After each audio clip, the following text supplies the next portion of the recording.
Today on the Topic Show, Steve Bannon to be sent to prison while Hunter Biden goes free for the same charge. El Salvador President calls out America's decline. A possible correction to Biden's alleged D-Day defecation. GM CEO says they're still on a path for full EVs despite the industry trends.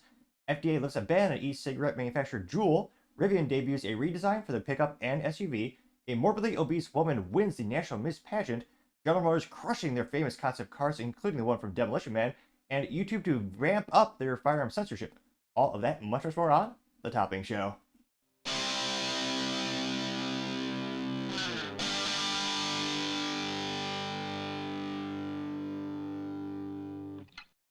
Thank you everyone for taking the time to tune in today. Today's episode of The Topping Show is proudly sponsored by Topping Technologies. Topping Technologies is an IT value-added reseller and services company with a special proficiency in IT security. Heck, I see their founder at least twice a day. Gotta say he's quite handsome and brilliant. He's me, you see, that's a joke. If you're an IT leader or business owner, you can reach out to the team at sales@toppingtechnologies.com. Also trying to get to 4,000 subscribers by the end of the month. So if you could click that button and tell your friends, I would greatly appreciate it. Now, going over to the business part of the podcast, you have GM CEOs saying they're still all in on their transformation for EVs. While the whole industry is bucking that trend and going towards pretty much everything else. Now, GM CEO has been Mary Barra for almost a decade now, and only recently has she gotten the stock actually increased more than a modicum. If you were just erase the past 3 months, their stock was the worst of the big three. The big three traditionally being, Ford, I was about to say Chrysler, but it's basically Stellantis now, which is a big holding company where they have a myriad of brands that they own. And then, of course, you have General Motors.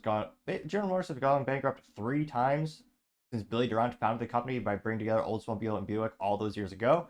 Let's just say, statistically speaking, again, not financial advice, I just can't help but think, probably going to go bankrupt again. It's kind of what they do. Now, this is brought to us thanks to NBC News. And it looks like they actually have a little interview.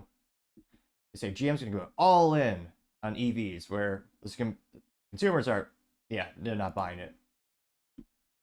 Here. Which General Motors is betting big.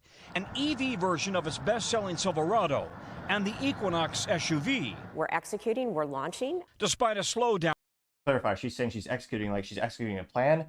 Some might argue she means they're executing the company. They're, putting 2 bullets in the back of his head. But just to clarify that for the folks at home.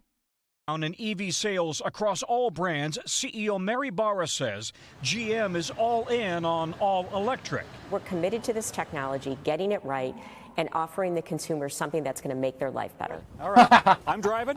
I'm sorry, I didn't I wasn't supposed to be a joke.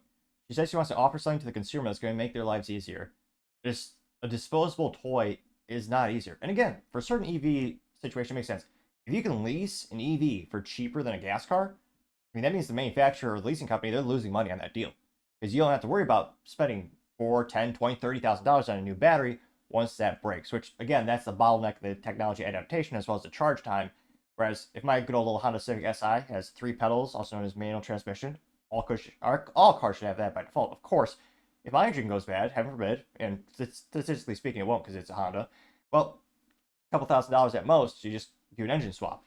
And if I had lots of money, I'd probably put a Type R engine in there. But nevertheless, EVs, again, very, very few situations where it makes sense for a household to only have EVs. And making your life easier, a wise man by the name of Tom Sewell once said there's no such thing as solutions, only trade-offs. There's a lot of trade-offs with EVs. Yeah, in terms of GM, I think one of the best cars they made, I'm a little biased, I had one. The Chevy Cruze Ego, the stick shift was awesome. It was a little compact 4-door car, got pretty good fuel economy, it's pretty reliable. But we'll go back to their, basically a commercial on NBC News. But we'll go back to what they're saying. Yeah, you're driving. Barra had me drive the new Equinox EV, which she insists will be a game changer. An SUV with 17-inch displays, able to go 300 miles on a single charge. And with a $7,500 tax rebate, priced to attract middle America. That is the biggest contributing factor to why this stuff is selling in the United States. And don't get me wrong, I absolutely understand that big tax break, that big tax benefit. But yeah, that is why a lot of these car companies are pushing even harder to get the price point lower so they can still qualify for that. But I partially digress. This is the sweet spot for the market. People want a vehicle that's in this $30,000, $35,000 range. Absolutely. That is where the bulk of new car purchases happen. The new Silverado EV pickup. Not to nitpick again, but the average price of a new car sold in the United States in 2023 was around $50,000, and I think $250,000, $250 in that ballpark. That was a new price on average, just throwing it out there. But yeah, again, getting the price put down will help. But again, what's the long-term ownership like? Pickup has even more range, 440 miles. If you don't tow. In all, GM offers 11 EV models. But while EVs make up 7.3% of all new vehicle sales in the U.S., sales growth has slowed. Prices are also dropping. The average now $55,000 and more popular in blue states than red. Is that a political divide, a cultural divide that will hurt sales, especially of the Silverado EV? Well, when we look at it, right next to the Silverado EV in that showroom at that dealer is going to be a Silverado that's gas-powered. So the consumer's going to get to choose what they want. But consumers are... Yes, it very much is a political thing. There are different states that also heavily tax gasoline. California and Pennsylvania being the two highest tax rates for gas. Fascinatingly enough, Pennsylvania has the highest gas tax in the U.S., but gas is still overall more expensive in California because they have their own special pseudo EPA entity where they mandate it has to be a certain magical formula, which of course is a triopoly or duopoly of only two foundries, I believe, or refineries more specifically speaking, that can make the fuel to their crappy standards in California. So there is a political aspect to this as well. Are both price and range sensitive. Do you still envision to stop selling gas-powered vehicles by the mid-2030s, as you'd suggested at one point? Oh, why is that? Well, again, we'll be guided by the customer, but in the end, I think, and we're seeing this around the globe, it will be led by what customers want. Because again, a car is... What? So they say they're not backpedaling, but she was very adamant just a couple of years ago, even just a couple of fiscal quarters ago. She was saying, oh yeah, Cadillac will be full EV by 2030 and full EV by 2035. She was adamant for years about that. She finally changed her mind, maybe. It's a very expensive purchase for people. So they need to get what they want and what they're willing to pay for and what it represents. The Equinox EV has tough a true political response. Clever. competition from Tesla, Hyundai, Kia, and Nissan. And former President Trump's... If you want to say Ford too, they're growing pretty good in terms of, again, the growth rate is decreasing, but their overall the sales are doing better for the F-150 Lightning. They also scaled back battery production by 40% recently, and they lost $131,000 or $136,000 per EV sold last fiscal quarter for, again, the Ford Motor Company. Criticism of EVs is raising concerns among proponents. He could dismantle the tax incentives if elected. Which, remember, that tax money is coming from somewhere. Taxpayer. Will you be just as committed to EVs if there's a Trump administration? We will be just committed because we think in the long term they're better. Barra says GM customers will soon have access to Tesla and other charging stations, which should address concerns about charger availability. Lester? Interesting. So that's going to be the future of GM. Now, this isn't in the business blunder section of the show because it hasn't bankrupted them yet. But again, I'm surprised, frankly, she hasn't been ousted as CEO and the shareholders continue to re-elect her. Partially because one of the biggest, fastest growing segments in the United States for automobiles, in terms of categories, is hybrids. Toyota read the room right. They invested heavily in hybrids past couple of fiscal years. That is the fastest growing category that customers are adopting to. GM makes one hybrid.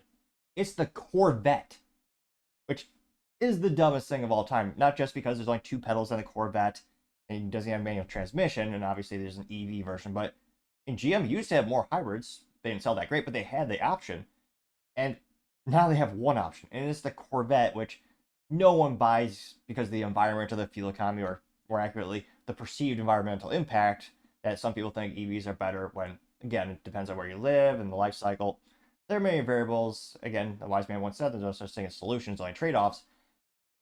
I can't help but wonder, I mean, she was very adamant about being full EV by 2030 Cadillac, 2035 for the whole fleet, which again, General Motors owns. Obviously, they own GMC, but they also own Cadillac, Chevrolet, and then Buick, which 18 people still buy Buicks. But nevertheless, it'll be interesting to see are they really all in on EVs? Because again, you look at their profit, a majority of their profit comes from the gas engines. Same with Ford Motor Company. Ford loses money on every EV they sell. That division is terrible. For now, long term, they could make a profit. Again, the upfront cost is magnanimous, it's huge. So it'll be interesting to see. At the end of the day, does GM actually start to make other cars that people like again? They also killed the Camaro last year, which isn't helping them at all, which allegedly will come back in form of a two-door EV SUV, which, wow, that hurts right in the nostalgia, right in the heart. The good old American muscle reduced to an SUV. It wouldn't be the first time Mitsubishi did the same thing. But let me know, do you think this is a good business move by General Motors? Should they actually invest more into hybrids now, which is the fastest growing consumer category? Do you think they should just make more reinvestments into the gasoline engines? Again, they did invest. They have a plan to invest. I believe was it 953? Was it 953 million? They're quite pretty penny into the newest V8 that they're making. Which again, GM does make good V8. That's what they used to. To me, that's what they're known for. But as always, let me know in the comments. I'll be fascinated to hear what you have to say. Other interesting business news, you have the FDA lifts a ban on Juul e-cigs, which is good news for freedom. Now, this comes with thanks to ABC News, which is one of the few things that is worth reading, I would argue, from terms of what does Disney own in their portfolio. This is specifically coming from Meredith DeLiso, who's the writer over there. She says, quote, FDA reverses order taking Juul vaping products off the market in the U.S., opening door to possible authorization. Which, oh, the touchscreens work great until they don't. Now, granted, you never be too upset when there's IT issues because I have my day job. Now, they say, quote, the U.S. Food and Drug Administration rescinded its marketing ban on Juul Labs last Thursday, opening the door to possible authorization of products. This reversal comes nearly 2 years after the Federal Health Agency ordered the company's e-cigarettes and vaping products to be taken off the market. The FDA had initially blocked Juul's application to sell vaping device and tobacco and menthol flavored pods in June 2022, after completing a near 2-year review of the manufacturer's application, finding that the application, quote, lacks sufficient evidence regarding the toxicology profile of the products to demonstrate that the marketing of the products met the public health standard required by the law.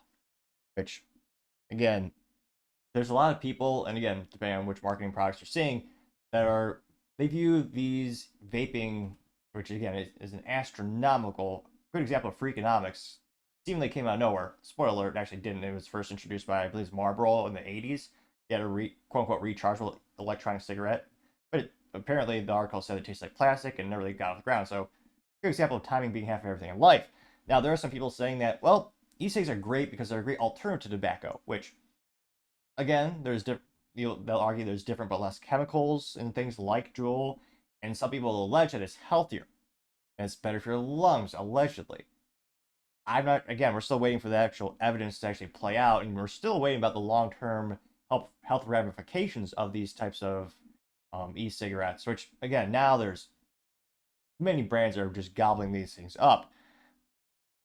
And I can't but think, now, the main issue is that they claim that they're advertising towards kids, and they have all these fruity flavors, which, again, now Juul is no longer the only one doing it. They all do it. And I would argue there's a lot of adults who appreciate like fruity stuff. It's not just for kids. And I can't help but think maybe this will be back. I mean, they also say that the U.S. Center for Disease Center said that more than 2 million Americans, middle and high school, started using e-cigarettes in 2023, with nearly 9 in 10 students saying they use flavored e-cigarettes, according to the U.S. Center for Disease Prevention. Use of e-cigarettes among high school students declined 14% to 10% 2022-2023, and they remain the most commonly used tobacco products among youth. Which, again, they say this product, like all this. Now, interestingly enough, they say Juul says its products are designed for adult smokers aged 21 and up, in response to the which, again, if you're an American, it should be 18 up, because legally speaking, you're an adult when you're 18. Which, yes, you should also be able to buy a handgun, obviously. And yet, so you can die for your country, but you can't have a drink, buy a pistol, or, depending on where you live, get a cigarette, which is morally mentally vacuous to me. But will Juul come back? Will they really get more of a majority of the market share again? I mean, they're kneecapped pretty bad by this. And tobacco in general, they have been knocked hard. Again, they had some incidents where they did advertise had marketing campaigns that had a direct, very high correlation with advertising towards kids, or they became much more memorable, and they were hit so hard they basically can't advertise. There's a reason you never see a tobacco product or advertised on TV, or I guess more accurately, like in a YouTube commercial. I don't think they're allowed to advertise on YouTube, and that's why the alcohol companies are so self-regulated. Actually, they are scared to death about being hit as bad as tobacco was. Tobacco you can hardly advertise anywhere. That's another great reason you have to be concerned with, well, the government. In this case, is the FDA going to allow them to advertise? They're going to allow them to exist? And what about adults who love these products? Again, when it comes to these tobacco products, I would say if you want to focus anywhere in terms of, how, look at the supply chain. How are these kids getting this product? Well, most of these products are sold from a store. The stores, if you go to any gas station convenience store, you'll see that big placard that says "We ID." It's the law. Although, hilariously enough, there are some Americans who think you don't need an ID to vote. But yeah, in order to buy tobacco, you need. But I partially digress. To me, I think that's where the government is focusing their attention. How are they getting this product? I would surmise to say that the majority of the time they're not getting it from their parents. I would suppose that they're getting it mostly from these convenience stores, these drugstores. They're buying it from the resellers, which again, they're a regulated entity. They're a regulated reseller. There's laws that affect them. Are some of them just taking cash under the table? I mean, can you really find out where these products coming from? But let me know, do you think, vaping has just skyrocketed more and more throughout the years in popularity. You can't go 12 feet. You can't throw a brick out the window without hitting a vape shop. I was going to say, hindsight's always 2020 when it comes to investing. I should have bought that stuff years ago. But let me know. It's been so many years. I think it's not just a flash in the pan. I think it is a long-term trend when it comes to nicotine consumption methodologies. I think it's just going to become more and more popular, truth be told. I know a couple folks who enjoy the vaping. Personally, I'm too cheap and a little bit of health not to do that, but nevertheless, let me know. Do you think this will continue to just skyrocket in popularity? Do you think would, ironically, like some instances, the government just putting more negativity on it and banning it, saying it's more evil, could that have the opposite effect, as we've seen with other things? Let me know in the comments. As always, I'd be fascinated to hear what you have to say. Other interesting business news, you have Rivian to debut redesign for their pickup and their SUV, copying the age-old rule from General Motors, which, fun business fact, I was the first business to actually come out with the idea of, let's have the same product but different body panels so it looks a little bit different year over year, which kind of tells you kind of the ingenuity of GM in general. So they make one or two cool products. Now, this comes to us thanks to Fox Business, which somehow, interestingly enough, is still in business. That's a story in and of itself. But in all seriousness, this is a story by Eric Ravel. They say, quote, "See it, Rivian unveils redesigned all-electric SUV and pickup.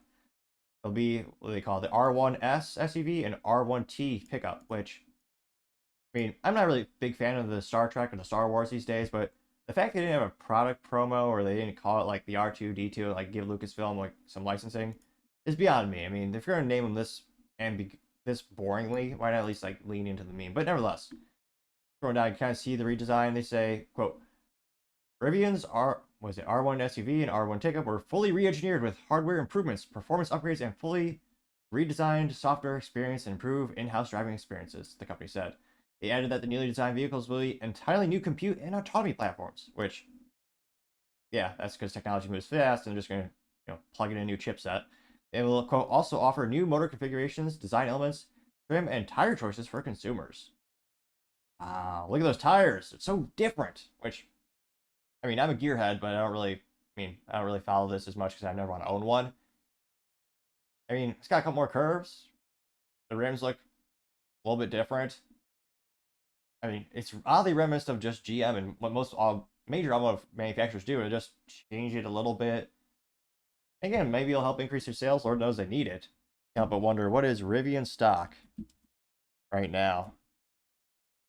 Because they have, what is it? I think they have $1 billion of promissory notes converted to stock this year because they had to raise that money last year. Current market cap is $11.4 billion. Stock is $11.56 per share. Now, granted, by the time this video is rendered and uploaded, it'll be different. That's what the stock does. But a little right under $12. Past 5 years, the stock has declined 88.63%.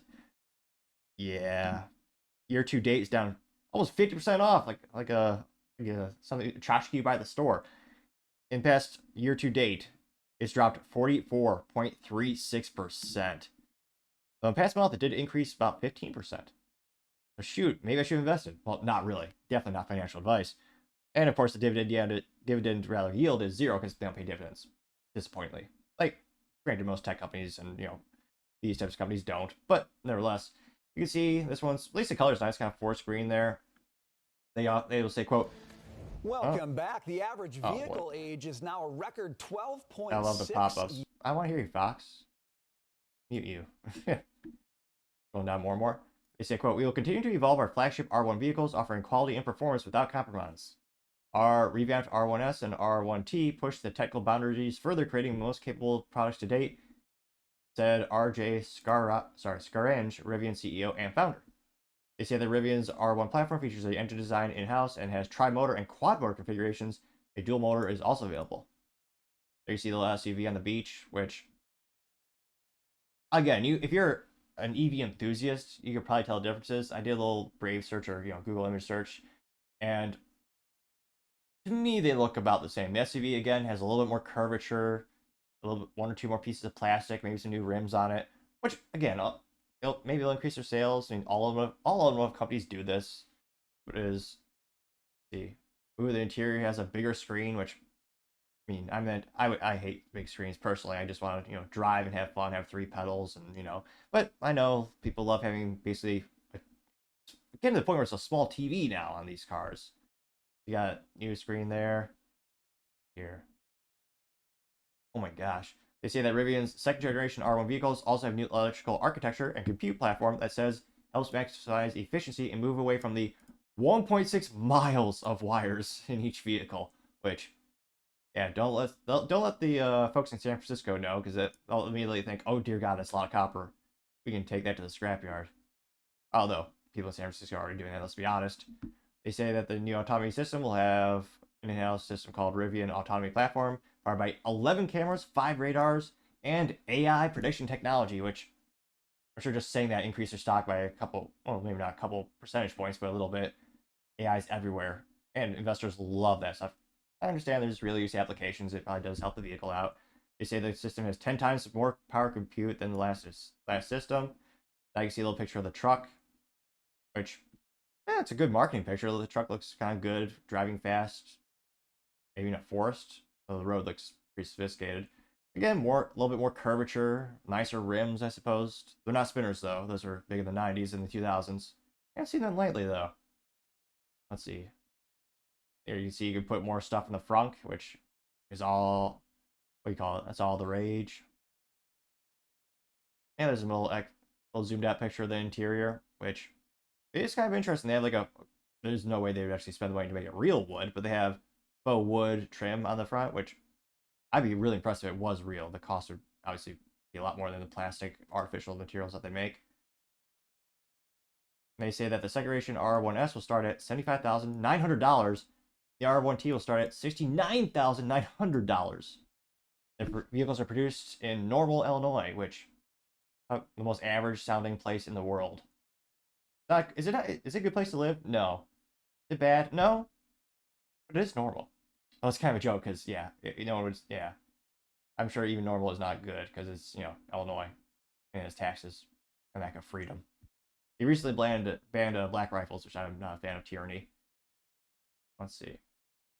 So it'll be interesting. I'm not sure if this is enough to boost their sales. Lord knows they need it this time of year in this fiscal year, because, yep, it's not a good time to own EVs. Or sell EVs, frankly. The fastest growing segment of the automotive community is hybrids, which, again, this is not a hybrid, it's a full EV, and very high upfront costs, and good luck replacing the battery. There's a lot of issues with that. And again, they're getting better warranties. The batteries are lasting longer and longer. They won't last 20 or 30 years like a good old ICE engine, or even 100 years like an ICE engine. But let me know, is this redesign compelling enough? Does it look groovy enough, as I was about to say the grandmas might say? Is that enough to inspire you to go out and spend, $70,000? Don't forget, you have to pay the extortion tax, the registration fee. That's another couple percentage points, so that adds up.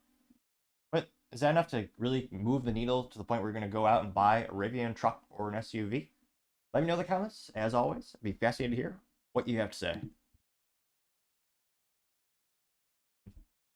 Now, going over to the culture part of the podcast, you have a morbidly obese woman winning the National Miss Pageant, which I don't think anyone's ever heard of that before, but now you have today. Now, this was originally reported as her winning the Miss Alabama, but there was a fact check and it was not in fact her, but that she was standing or grazing next to them, apparently. Now, this is first brought to us since she lives of TikTok, and she says, quote, "The girl in the middle just won Miss Alabama." Again, it was the National Miss Pageant. Thoughts? And for those tuning in, just audio-wise, again, friendly reminder to like and subscribe in the Spotify, Apple Podcast Store, or wherever you're listening. Now, the girl in the middle, she is, nice way of putting this, she's about the size of Lizzo, which is a humanoid animal that's really best known for twerking and making rudimentary music, and being an evil person and is allegedly facing multiple sexual allegations and harassment. But nevertheless, she's actually, the girl in the middle is about the size of the next three girls combined. Then to the left of her, you have a real beautiful woman with a white dress. Then you have a slightly less pretty girl in a blue dress. To the right of her, she has a gorgeous blonde in a pink dress. And then to the right of her is I'm trying to think of a medium-sized, a heavy-set woman in a white dress. And again, the woman in the middle who won, she did get the flowers and the tiara. She didn't eat the flowers, to be clear. And yeah, she won. And this got a lot of traction. Got, what is it, 4 million? Let's see. 7.5 million views and 27,000 likes. Now, they say that, quote, "The winner of the picture is not the winner of the Miss Alabama 2024. Diane Westenhoven is Miss Alabama 2024. The woman in the picture is Sarah Milkinen, who won the National America Miss Pageant, where the participants are younger demographic," which makes this even worse because you should not be glorifying unhealthy living to younger individuals. I mean, that goes the same for the anorexic one, at least, although that you could argue at least that one takes effort, where this one, not so much. Now, you can go to her Instagram, which, what's the nice way? Is it your eye? I'm not saying you're going to want to wash out your eyes with holy water, but just a warning, Instagram is horrifying. But we'll click on it, and if it loads, oh dear God, yep. So she has several chins, and yeah, she got 363, but she did get 376 likes on Instagram. So she's gonna say she's more sexual than I. Not to brag, but I did get 2 likes on a video last week. Granted, I would argue it's all about quality over quantity. The 2 people who liked it were the coolest people in the world, bar none. Or Trump might say, they were the best, the coolest of people in the world. Always like the videos, maybe 1 or 2, but they're the awesomest, of course. Was that worst Trump impression you heard all year? Probably. At least, hopefully, it made you smile. Now, again, she got 376 likes, and scroll down, and yes, she is very much morbidly obese. And again, maybe she has some outlier, or maybe she has a health issue, maybe something. And I understand the confusion, or why people thought she was Miss Alabama, because the sash, again, her hair is covering it up, part of the sash, but the very front of the sash that you can see does say Miss Alabama. I believe this was from the National Miss Pageant, but that took place in Alabama, which, I mean, I can't think of Alabama Man for South Park, but nevertheless, that's like what I know Alabama for. It went viral. Now, again, it's an unhealthy lifestyle, and again, maybe she has some health conditions, which sucks. I have a couple of folks that I know where there are sometimes it's harder to get in shape. You want to be better for your children, or I guess, because again, this is it's supposed to be age at or the demographics that she is part of in that whole contest is for younger folks. Why not have one where you actually glorify and you actually give accolades to people who are improving their health? Like, I think that'd be a great idea. Because again, you're not expecting you to look perfect, but see who can lose the most weight in a year healthily, with diet and exercise. Because again, some of the most preventable deaths in the United States are obese related. There are a myriad of issues that just destroy your body, and your quality of life not just does that go down, but you'll die earlier.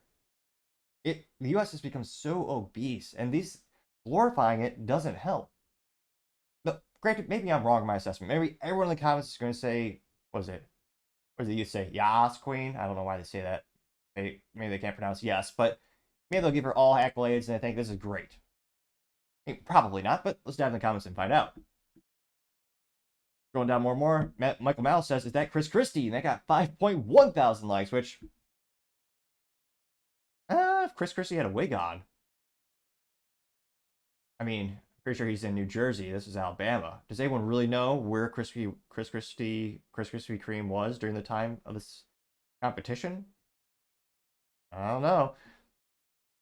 Paul Zupa saying obesity is a serious health problem in America, and the pageant is making a mockery of it, getting 1.6 thousand likes. Yeah, it's literally emboldening the problem. It's fueling the problem. Because again, other girls are going to see her and say, "Well, she's winning this contest. Why don't I look like her?" That's not good. Sarah Ross says, "Did she eat former Miss Alabama?" Getting 7.5 thousand likes. Democrat Media TM says, "And if you notice why she won, you're a far right extremist bigot fat phobe," getting 2.5 thousand likes. Mason Birch says, "I feel bad for the other girls having to pretend this is normal," getting 7.1 thousand likes. Frank McCormick says, "I legit thought it." He says, "I legit thought it was Alabama," getting 2.4 thousand likes. Old School Eddie says, "Maryland picked a dude. I'll go with Miss Alabama any day over that," getting 5.2 thousand likes. Which, yes, now I think that was the official. Was it Miss America or Miss? All these pageants. There are a couple of pageants that have specific names and organizations. But yes, one of them did choose a biological man in, was it Maryland? One Bad Dude says, "Welcome to the future where mental and physical illness are promoted," getting 5.6 thousand likes. Well, probably should be welcome to TikTok. That's what they're known for too. But nevertheless, M2, she says, "You misspelled 8. She ate Miss Alabama." Got 2.9 thousand likes. Let's see. Interestingly enough, we should not have this issue. Because again, there are, how many comments this got? Got 16,000 comments. And there you go, now more loading. And before you, fun IT joke is they always blame it on the network. Interestingly enough, no, that is not the bottleneck in this situation. Let's see. Someone has a picture of Sports Illustrated with a girl on the cover. It's obviously horrifying. She's in underwear. Let's see. Ooh, recall Katie Hobbs says is a George Orwell quote. So you gotta read that. It's one of the most brilliant novels ever written, which again is your daily reminder to go check that book out. Or if you feel so inclined to purchase it, because it's one of the few books where you will read it time and time again.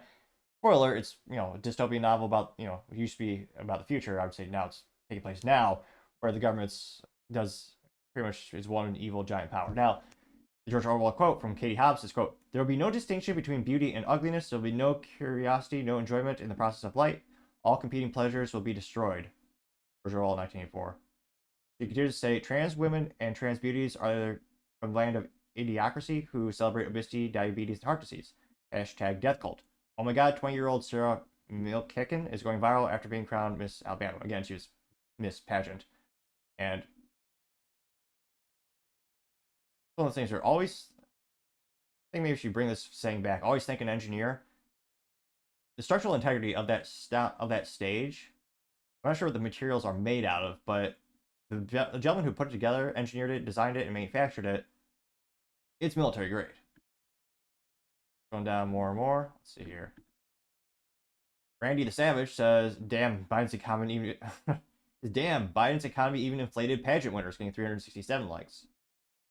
The lectern guy says it looks like she ate all the ballots they were looking for, getting 404 likes. Now that's especially funny because if you're an 404 not found, but nevertheless. Jeff Carlson says, "Took me a second. I thought you said she was Alabama," getting 721 likes. Let's see, I think a couple people do call. Oh, this is Dennis from It's Always Sunny. Someone photoshopped him in there. I got here what he says today. Now, you're gonna have to use your imagination a little bit because my model is a little on the side. I got 186 likes here.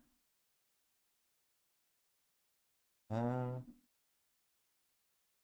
right, so there we go. We have someone who corrected it with the actual Miss Alabama picture. Now, Jake the 13th says she's Miss Alabama from the National Miss America pageant. This is Miss Alabama or Miss Alabama USA. Oh, there we go. There we go. That makes more sense. Pretty much all in consensus about the situation. Warpath says more like Miss Alabama and Louisiana. And it's a picture of her quite large, getting 24 likes. Which, again, I know there are outlier issues. There are people who are glandular. See, I was gonna say I'm definitely, I definitely have my list of ineptitudes, which is again another really friendly daily reminder to subscribe. I have a theory. When I first started the show, I had 0 subscribers, and I spoke terribly. Believe it or not, even worse today, I spoke way too fast, mostly monotone, stumbled over my words, stuttered even more. But as I gained some subscribers, I've been able to speak more articulately. Granted, you might argue it's just a modicum of improvement, but I would argue it's still an improvement nevertheless. So if you could click that button, I would greatly, especially appreciate it, because it might just make the show even better. You never know. I'm just saying it can't hurt. Now, when it comes to this pageant, I think one of the biggest issues is they're quite literally empowering unhealthy lifestyles. And again, I know there are people with thyroid issues. I know there are health issues where it makes it very difficult to lose weight. I've had people in my family like that. I understand that. But for an overwhelming majority of people, it just takes diet and exercise. I mean, really, you just need a good old injection of persistence. And I don't mean that in terms of a pharmaceutical, anything like that. You just listen to David Goggins. Do whatever it takes to motivate yourself. We should be doing the opposite of society. We should have a contest, like I said earlier, where we actually give people awards and accolades just for improving. Especially, and granted, everyone's a little bit different. On average, I think women are much more, they thrive more and learn more and adapt better in terms of with positive encouragement. For men, I mean, tough love is usually worse for them. Look at the military. And, when you have some friends around you, one of the guys starts getting fat, just kind of, talk a little shit to him, and it helps give him an incentive to get to the gym. On average, Bill Burr is one of the best examples. He constantly talks smack on his daily podcast, and half the people who write in the show are thanking him for just, telling him, thanks, Bill, for getting me off my lazy ass, make sure I didn't make any more excuses. I just went to the gym, I got it done. I always tell people, if I can work 100 hours a week with my tech company and I can find the time for the gym, anyone can. And granted, I'm definitely by no means Arnold Schwarzenegger or anything like that, but I think we should have some contests or have some, as a society and culture in the United States, we should be giving people incentives, we should give people applause and accolades for improving themselves mentally and physically. Another issue I think Americans have, we need to read more, but I mean, I'll get off that soapbox for now. See, not enough people click the subscribe button and my stuttering is increasing. Gotta click that button. It might be the cure. Now, we've seen this time and time again with these pageants, giving these awards out like candy, appropriate metaphor. Do you think, will the pendulum ever switch back? Will it ever swing back to where it used to be, where people, it's 110%, traditional real beauty? Or do you think that time's gone? Will America just continue down this path of having this Orwellian future, or Orwellian now, where they were just pretending like the emperor has clothes on, when in fact the emperor does not? Now, in this case, thank God that this one does have clothes on. But let me know in the comments. As always, I'd be fascinated to hear what you have to say. Other interesting culture news, you have General Motors crushing famous concept cars, including the one from Demolition Man, which used to be a dystopian, futuristic movie, which now, just turn on the news and look at San Francisco. Hard to tell the difference between the two. Now, this comes to us thanks to the good old website by the name of MotorTrend.com, one of the favorite OGs. I definitely show my age when I say I used to love the Motor Trend magazines, which they used to have. They might still have, but no one buys them, let's be honest. Now, specifically, this writer is Alexander Stokolsta. They say, quote, GM's crushing old concept cars, even one pretty famous car. Again, and then if you're just looking on the screen, they have a picture of the famous Cadillac concept car that showed up in, was it 1983? What was it? It was couple of the cars from Demolition Man with Sylvester Stallone. They say, quote, an eagle-eyed photographer spied a 1990 Cadillac Aurora Shore car on a separate occasion, a 2001 Pontiac Rev concept, in the same lot that GM has where they had cars headed for the Crusher. It's a holding pen that's famous, where they usually tired old prototypes and early test cars that aren't or can't be sold to public, outlive their lives, and meet their demise, which I almost had that Harrison Ford moment where I just shake my hand and be like, it belongs in a museum! Which, gosh, that was awful, to say the least. But nevertheless, of all things, especially in Michigan, they're famously headquartered, the place of headquarters of the big three. You got Ford, General Motors, and Chrysler, now Stellantis. There's some, again, the Henry Ford Museum is beautiful. Granted, I know it's a competitor, but the fact you don't put it in a museum, really? That's just sad. They say, quote, the two concept cars originally debuted beneath the gleaming lights of the Chicago Auto Show, the Cadillac at the 1990 event and the Pontiac at the 2001 event. The Cadillac featured a 200 horsepower, 4.5 liter V8 all-wheel drive and frame adapted from a front-wheel drive DeVille. Curiously, the DeVille had a transversely mounted engine powered by the front axle, while the Aurora Concept V8 sat lengthwise within the same frame rails, the longitudinal position lining up with a driveshaft powered the rear wheels. Besides going on to have a second life in the movie prop, the 1993 Demolition Man, which used several other 19-era GM concept cars as futuristic stand-ins, it also inspired the styling of the later 1997 Cadillac Catera sports sedan. Scroll down a little bit, you can see other issues. Oh, I was gonna say that's a crappy new EV Cadillac. No one wants that. Fact check: 13 people want it. Bloody pop up. So I can see more pictures of the Cadillac. I can see that that's just a funky looking concept Pontiac right there. Yeah, and it also is heartbreaking that GM killed the Pontiac brand when they went bankrupt in 2009. Their third bankruptcy since Billy Durant founded the company all those years ago. See the cool Pontiac? See, that looks so angular. It looks like the Pontiac Matrix, but they had more fun and more styling and more money and more budget. That's the closest car I can think of in terms of what might look similar to this. And it just looks astronomically cool. And here, they have one more note here. And it is heartbreaking to see these pieces of automotive history just literally being crushed. And I also blame, lawyers and litigations for reasons they can't sell to the public. And GM's by no means the first car company to do this. Toyota famously had a couple really cool concept cars that they destroyed Q4 last year. And one of them was actually a concept car. I think it was actually one of the first Priuses ever made. And one of the main reasons they don't give it out or just auction it off or sell it to an end user or customer is because they're worried about litigation and being sued. And the government saying, oh yeah, this doesn't meet, you didn't crash this into a wall 58,000 times. I'm sorry, this isn't authorized. You can't have it. That being said, you can make the argument for a show display example. And yet, they're just throwing these pieces of hit. And again, I know Demolition Man wasn't like an iconic movie that everyone loved. It's not overly famous, but it's a pretty good film. And yet the movie studio didn't want this.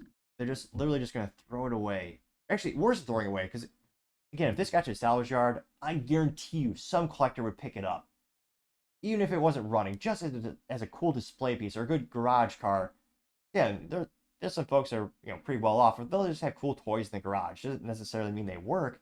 It's just a cool display piece.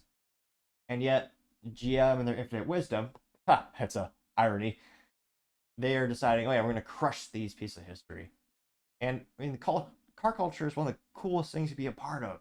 It's so much fun, especially when the vehicles have 3 pedals, also known as managed transmission, also known as the best way to drive, bar none. But I'm partially digress.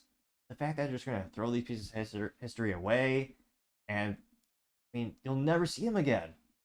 Me as a gearhead, that just was kind of a little punch in the gut. And the odds that GM changes their mind is zero, not zero, but it's 0.0000732%. But again, relative to the amount of space that they have in Michigan, I don't think it's a space issue. All the things they could have kept in the GM vault, which again, they also sold a lot of the GM vault, their vault where they hold many historical examples of their vehicles when they went bankrupt in 2009. Just can't believe they're just throwing away the piece of history. A lot of manufacturers, especially manufacturing industries, they'll keep these pieces of history partially for inspiration for the new up-and-coming designers and engineers to look at and reference when they're creating new stuff. So maybe I'm just overly nostalgic, but let me know. Do you think they should be in the business blunder part of the show with GM crushing these mercilessly? Let me know in the comments. As always, I'd be fascinated to hear what you have to say. Now going over to the political part podcast, you have Steve Bannon to be sent to prison while Hunter Biden just walks away. Yet another example of discrepancies of how you're treated politically in the United States. Just seemingly, if you're one-side political, all of a sudden you just get thrown in jail. Fascinating. Well, horrifying to say the least. One of the biggest discrepancies I've seen is the file issue, where you have all these former presidents where they have the improper storage of classified documents, which they're all doing it, and yet, Mike Pence did it, no one really cared. Obama did it, government did nothing. Biden did it, only after a lot of pushback, they finally did, try to do something. I say try to do something. The Department of Justice pretended to look into it. They said, oh yeah, we're going to say you're not mentally fit to stand trial, so you're off the hook. You can hold the nuclear launch codes and lead the country, but no, you're not fit to stand trial. So your documents that. But Trump, oh yeah, you have to come to court. Come to court and fight this. Now, that is currently on hold for now, but the discrepancies in justice, as discussed at least. Now, with Steve Bannon is, simply put, he was summoned to come to court, or summoned to come to D.C. Now, interestingly enough, when Republicans do this, when they are summoned but they don't show up, they're sent to jail. Democrats, multiple times, they don't get sent to jail. Now, this is first brought to us thanks to End Wokeness, in which he says, quote, "A judge just sent Steve Bannon to prison for ignoring a congressional subpoena. Hunter did the same thing, no prison. Fauci lied under oath, no prison." And you have a picture of Trump with Steve Bannon. Got 1 million views and 44,000 likes. One of the first likes, or rather comments, comes from Paul Zupa saying Hunter lied under oath too, no prison for him, two-tiered. Got 523 likes. You got Luke Scalise, our favorite leftist contrarian. Well, granted, mostly mentally vacuous, but appreciate different points of view because life can get a little bit boring when you're in an echo chamber, which is why I follow Luke, who's, well, I was going to say famously, he pins this, so he's proud of it. He's known for writing an article for GQ where he says boys should not be allowed to play football, and then his profile picture is, in fact, of him wearing a V-neck t-shirt. Which, again, is perhaps only appropriately worn by a man if you've been married for 18 years and, like, you have a date night, but you're not going out to a restaurant, but you have, like, an intern, like, an at-home date. In that situation, I think it would be appropriate for a man to wear. But nevertheless, I partially digress. You know, all men should always suit up, as obviously I always do. Now, Luke Scalise says, quote, "Everything has to be a travesty of justice, and Trump has to be the persecuted victim, and everyone who points out his fraud, abuse, power, and criminality will be the villain, and nothing can just be what it is because the MAGA king is a con man and his kingdom collapses." Mostly mentally vacuous, but it did get 38 likes, because, again, there are some people that agree with that. Interesting enough, I can't but think Luke is just copy-pasting more and more, because he did not address the actual issue where you have the discrepancy of how the justice is being applied. 8 people responded to Luke, though, so let's see what they have to say. Did he get ratioed? Mayo Monkey says, "It's nice and not one bit surprising to see you agree that the law needs to be applied in accordance to your political beliefs, not out of the actual tenets of the law, which decree that has nothing to do with or anything other than facts. No status, no standing, no politics. The merit of the case and the case law apply equally." They got 2 likes. Let's see, Catherine Miller just says shut up, got no likes. Dallas Horns did say they called a cult. Let's see. Iako Kose says, "A Manhattan jury is not a jury of ordinary Americans, as Democrats are so eager to brand them.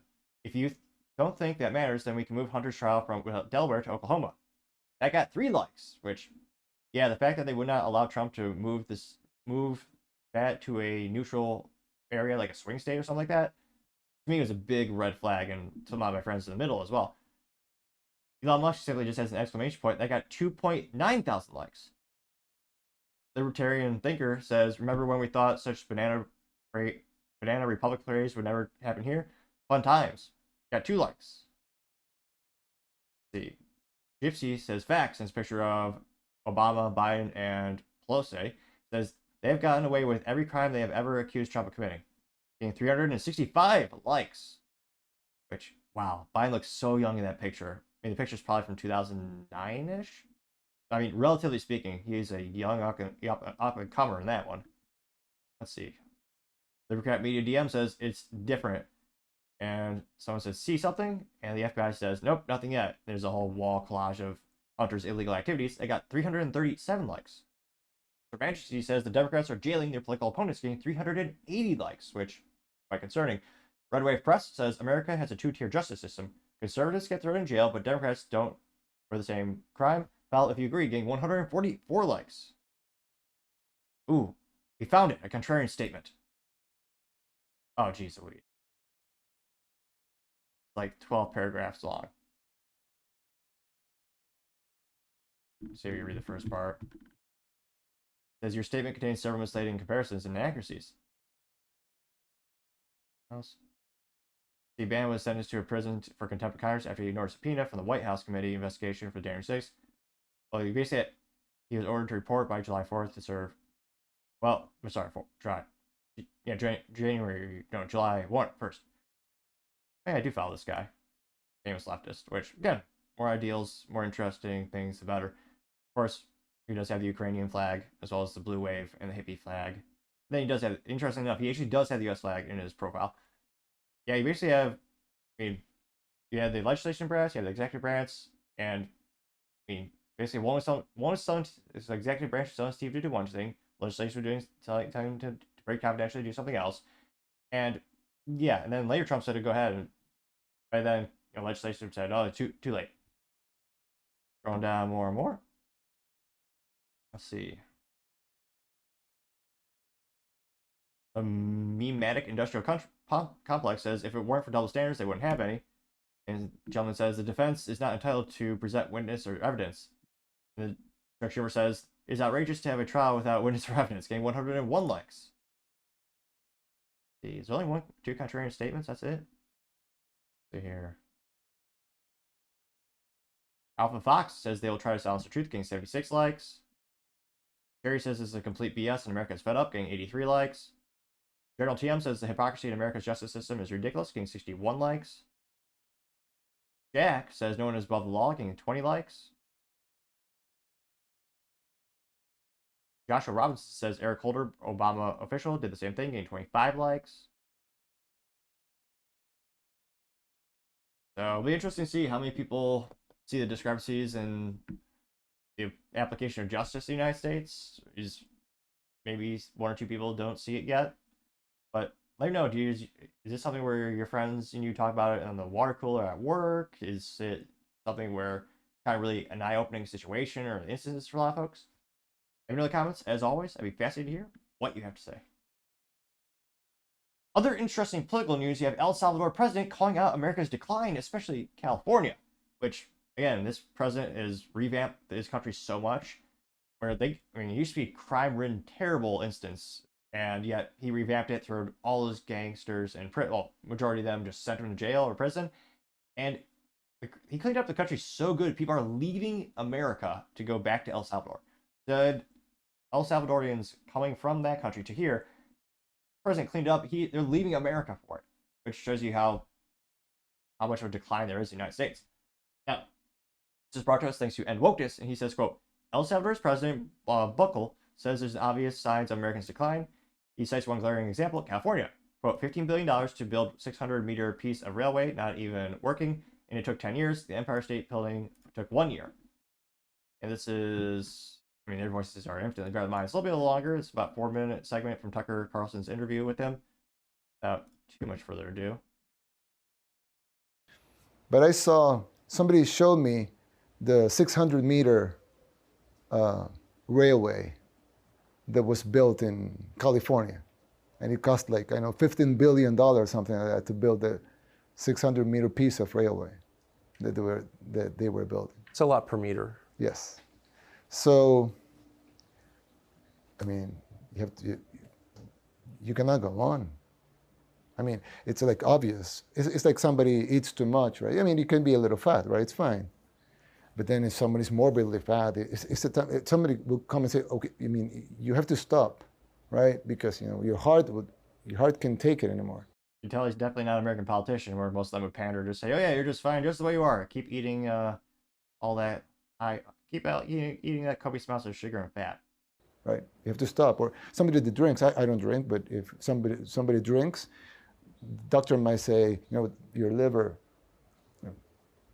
can't take that anymore. Look at your liver, how it is right now. Or the lungs for a smoker, whatever. When you see things like that, 600 meters of railway, $15 billion, 10 years, there's no other possible diagnosis. You have to stop that fast now, because if not, the decline is inevitable. It's inevitable. It's already there. It's not like, I'm telling you. Friendly reminder, the U.S. is just under $35 trillion in debt, thanks to the ineptitudes of Democrats and Republicans. I foresee, it's there. It's $15 billion to make a 600-meter piece of railway that's not even working in 10 years. The Empire State was built in a year, 1 year. They built the Empire State. Things were working, right? I don't know how were things back then, I don't know, but they built the Empire State in 1 year. What happened with the World Trade Center, Freedom Tower, they was changed the name that later to World Trade Center. How long did it take Forever. Yeah. And it was, the whole country united to build it. There was no budgetary, I know it was private, but it was no, if it needed budgetary, it was not a problem of budget or investors willing to pour money on it or engineers. Why would it take over a decade to build something that was so significant for the whole country? You could build the tallest building in the world. You didn't.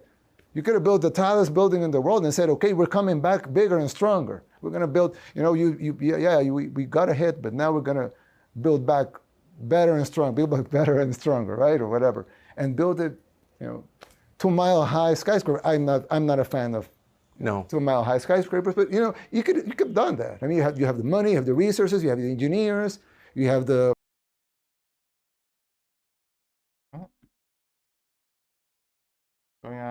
What's going on with X Twitter?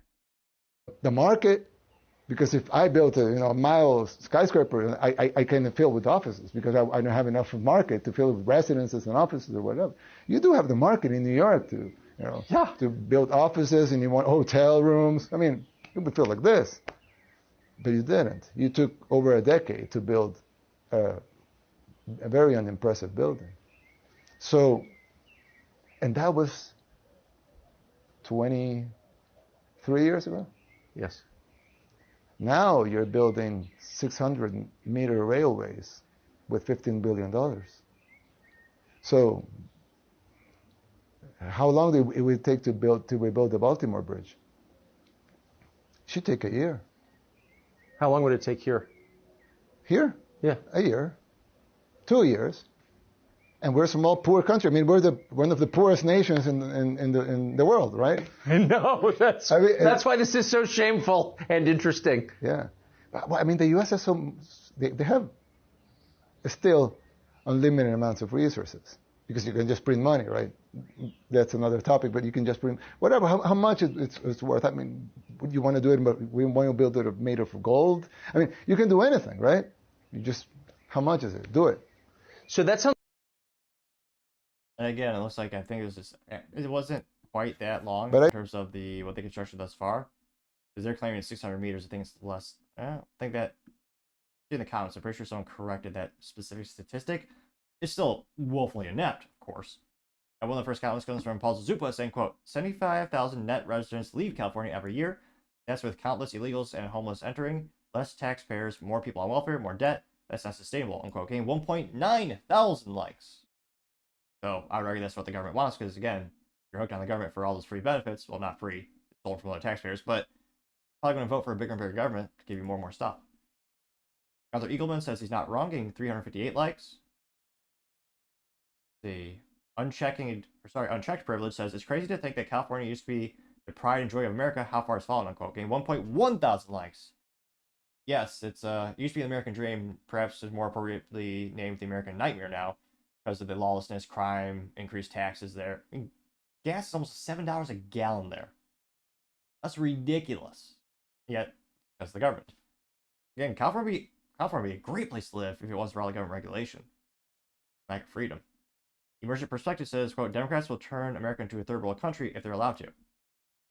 A New York Post article, again, I think someone does fact check this, but the New York Post article says, California mocked for over $11 billion high-speed rail that to nowhere that took 9 years to build. Got 716 likes. M. Shifa says, I wonder if anyone told him about Gavin Newsom's 16-year of his 10-year plan to end homelessness that only cost $25 billion thus far, which California ineptitudes or corruption got 284 likes. Mark says California high-speed rail coming along nicely, and it's a picture of a rusted-out old train. It got 965 likes. The News Nomad says America is crumbling. It's a spiritual battle, at least culturally as well. The Gizmo says, according to a new state audit, California failed to track the effectiveness of its $24 billion spending program of homeless programs. Yeah, that sounds about right. Got 404 likes. Rogue Politico says America desperately needs a Bukele-type president, getting 692 likes. The Micah says MAGA stands with President Nayib Bukele. Apologies if I definitely am butchering his name, let's be honest. But I had a 1% chance of getting it right, and that's generous. He continues to say he's a better president than Joe Biden. I got 173 likes. Let's see. Bad Ingle T says El Salvador GDP is 30 billion. California's GDP is 4 trillion. This country has the same GDP as a Dogecoin marketing cap, LMFAO, getting 31 likes. Let's see. Not a lot of contrarian statements at all. Let's see. Trying to see this. Gotta be someone sticking up for California. Or they're just so ashamed they're not in the comment section. Like, really? I'm actually not seeing anything. But yeah, when it comes to government operations and ineptitudes, there's a lot of examples. And I guess that'll be a fun question for the comments. Will California ever be livable again? I mean, right now, you have to make a lot of money just to stay afloat there. But let me know in the comments. As always, I'd be fascinated to hear what you have to say. Other interesting political news, we may have a correction on Biden's D-Day possible defecation instance. Now, the original video that went viral did not extend further beyond, and it looks like Biden appears to sit, though not comfortably. Now, this was brought to us thanks to Savania Lin. Now, she says, quote, "Everyone saying Biden pooped his pants is lying. You must, at a minimum, watch 30 seconds before and after. When the right does this, it is no better than when the left does this. I'll be the one of the few people who hold their integrity. Hashtag poopgate." Now, his facial expression is still, as youth might say, sus, which good old Urban Dictionary helped me out. So, this is 16 seconds long. I think there's some sound here. Maybe? Rudimentary music. Go ahead and we'll expand this really big. So, you have Biden shaking the guy's hand. Girl, let's see here. Biden attempts to sit.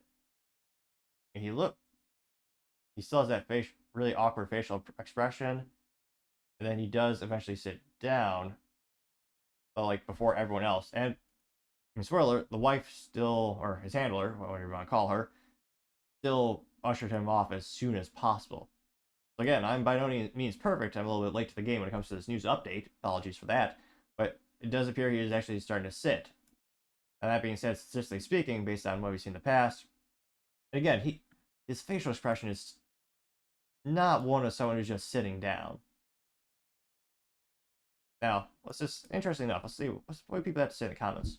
And the first one comes from BB Ghoster saying, "Okay, but then why did Jill rush him out of the ceremony when he was supposed to be greeting other veteran heroes and French President Macron, who ended up doing it alone?" Just asking. That got 598 likes.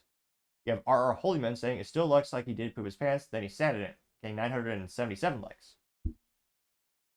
Salty Scalawag says, "Maybe they shouldn't be parading a feeble old man around in front of the world of all things. A memorial of brave young men who gave the ultimate sacrifice to help fight the exact type of tyranny he is now with. All the propaganda pushed makes it seem normal is sickening," unquote. It got 164 likes. Tony says, "Savannah, I see what you are saying, but why is he acting looking stupid for his chair? He's acting senile, very bad look. He's supposed to be standing like Macron." Got 203 likes. Someone you know says, "The leader of our country doesn't know when to sit, stand, which way, or go, etc. It's not normal and it's embarrassing." Getting 256 likes, which there are several instances where he turns and tries to shake hand with no one. The big joke, the punchline, most of the comments when this does happen is he's shaking hand with his voters. Vincent Varga says, "All of the World War II heroes in the background look like they are way better in shape than 46. Fine. They got 448 likes. Oh, Hi Mark says, "Why did Jill rush him away so early?" Getting 415 likes. Cynthia Holt says, "He crapped his pants then sat down. I don't see the lie." Getting 494 likes. Again, all my other sites are loading very quickly. Something going on with X Twitter? Let's see. This person says something even she knows is that Macron's wife? The gal on the very left looks quite disturbed and is looking at Biden. Got 198 likes. Julia Lance says, "The context looks worse than pooping his pants," getting 924 likes. Let's see here. Pretty much everyone is still saying he looks like he did. Is this expanded? Videos looks like the same clip.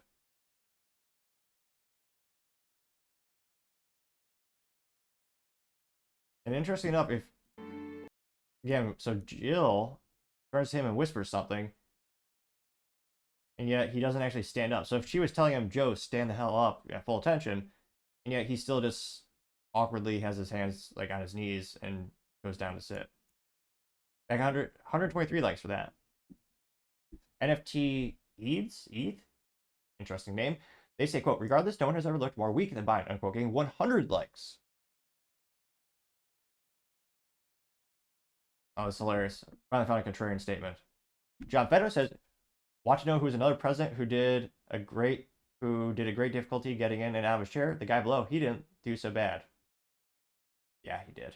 This is reference to FDR, which again was one of the worst presidents of all time. He created the welfare state, and he's the reason why the U.S. has spent trillions of dollars, quote unquote, fighting poverty, to have about the same poverty rates, and just have people who are lifelong abusers of the system. That did get 34 likes, because a lot of people worship FDR because he spent all that money and got so many people addicted to government programs. Yeah. Let's see here. Interesting. So a couple contrary statements, but overall, pretty much everyone is still consensus that they think Bannon defecated himself and saying he does not look great here. It'll be interesting to see how many more of these clips we get in the upcoming election. And heaven forbid, at what point do you actually get to see some more physical evidence? I hope we never do. But it certainly doesn't make America look strong. And again, I know there are people going to vote for him just because he has a D next to his name, because he's a Democrat. I mean, Oval is quite mentally vacuous, but I mean, there's some people I know where they'll say they'll just vote for anyone just because they're voting for the party, which I would also say, dear God, what has the party done for you?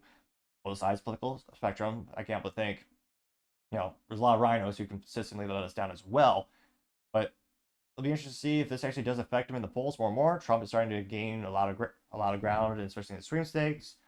But let me know in the comments. As always, I'd be fascinated to hear what you have to say. Now going over to the business blunder of the day, you have YouTube to increase their firearm censorship. Now this is brought to us thanks to the Associated Press, and it looks like as well as US News. They say, quote, YouTube toughens policies on guns and youth. Critics say proof will be in the enforcement. They say YouTube is changing its rules to protect users from partly harmful firearm videos. Which, yeah, I don't know about that. Now, they say, quote, the video sharing platform owned by Google said they'll prohibit any videos demonstrating how to remove firearm safety devices. In addition, videos showing homemade guns, automatic weapons, and certain firearm accessories like suppressors or silencers, just how much they know, they use the wrong term, will be restricted to users 18 and older. So they're saying kids can't look at that stuff, even though I was gonna say maybe it's just a guy thing, but wasn't the first thing you played with as a kid was just pick up a stick that rudimentary looks like a gun, just a stick with a 90-degree angle as your first pistol? Were you drawing pistols when you're like, elementary school? They're saying, oh no, we gotta get rid of this. Which, again, the big issue here, as well as a lot of people don't actually have a YouTube account or profile. They just watch. So again, now you're going to have to sign in.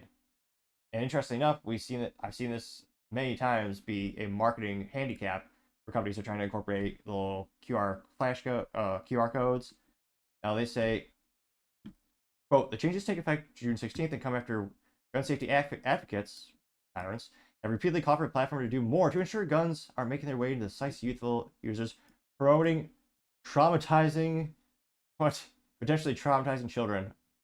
Yeah, or sending them dark paths. Yeah, mechanical engineering is now traumatizing, folks. My eyeball almost hurt from how much I rolled it. They say, Kate Paul, director of Tech Transparency Project, said the change will welcome the news and step in the right direction. She's questioning, why did it take him for so long? Let's see here, where's the... Talk about how someone is shooting a dummy head, which... He has some fake blood in that, which, again, that and ballistic gel are probably two of the most common materials when it comes to seeing the effectiveness of rounds. And you also have corrupt attorney, or what's a nice way of saying mentally vacuous? Well, that's a nice way of saying it. So, mentally vacuous. Manhattan District Attorney Alvin Bragg last month called on YouTube to stop the proliferation of firearm-related videos to young users, and told the company is failing to enforce its own policies. And he applauds the new one. Because, of course, he's a tyrant. Political hack who pretends to be a district attorney. He doesn't care about justice. He wants tyranny. Now, Bragg says, quote, we have heard firsthand from young individuals that YouTube's algorithm is driving them to the world of illegal and 3D printed firearms, which are having a direct impact on the safety of Manhattans. No, you letting people out of prison and spending copious amounts of resources on people who don't belong in prison, that's the real issue. And again, 3D printed, that's one of the coolest things you can do. Now, YouTube also said the policy changes were designed to reflect new development like 3D printed guns, which have become more available in recent years. YouTube requires users under 17 to get parental permission before using their site. Accounts for users younger than 13 are linked to the parent account, or people who just don't want to sign in. Now, in terms of business blunder, they're acquiescing to the government, so they'll get some accolades, perhaps less regulation. Alvin Bragg maybe won't sue them. And the real business blunder is, well, now you're quite literally helping fuel every other tech platform in terms of tech platforms that don't censor, like the big green one. Now, YouTube is so censorious, just saying the word of the big green alternative, which I highly recommend. I upload there daily as well, business day, and now people are going to go there more and more. You saw this when YouTube completely got rid of things like 3D printed firearms and 3D 80% kits, which is not legally a firearm in a majority of states, or all sane states, in which you have a receiver, more often than not, of an AR-15 that's only machined 80%, which is legally puts it in a paperweight category for all freedom-loving states. Now, there were many tutorials on YouTube talking about, well, here's a nice jig. You bolt this little receiver into this jig and take, traditionally a drill press, or more accurately or more effectively to me, a router, and you actually just carve out that little pocket of the receiver, you can drop in the trigger. And that now becomes a firearm, which is legal for you to personally own. You can't sell it, then you have to get a manufacturer's license, but for personal use, you can 110% do that. Again, not a lawyer, though I do have a suit, and I look fancy sometimes, or some might argue. So you're going to be driving more and more of the competition to go to things like the big green streaming platform, which, again, if I apparently say, it'll actually make this video even more unpopular. So only get 2 to 3 views. And not to brag, I mean, I did get some videos last week where I got 4 or 5 views. So that's pretty viral, statistically speaking, depending on my average. But in all seriousness, they're going to go to other platforms like Vimeo, which I think their kind of niche is more video production company, or video production and marketing folks really love that platform, and creators in that regard, or that realm. But YouTube is quite literally helping continue to fuel the competition. And this just is going to push people more and more. So even though they're making corrupt attorneys happy or district attorneys happy, I say YouTube at the end of the day, that is certainly the business blunder. Thank you everyone for taking the time to tune in. Again, trying to get to 4,000 subscribers by the end of the month. So if you could click that button, I would greatly appreciate it. Also, leaving a thumbs up, thumbs down, or comment is a great way to give me some additional feedback, letting me know how I can make the show better and better. Lastly, don't forget to take the time to tell your family, tell your friends, tell your coworkers, heck, tell your enemies, tell anyone and everyone. Just stay safe, fight the good fight.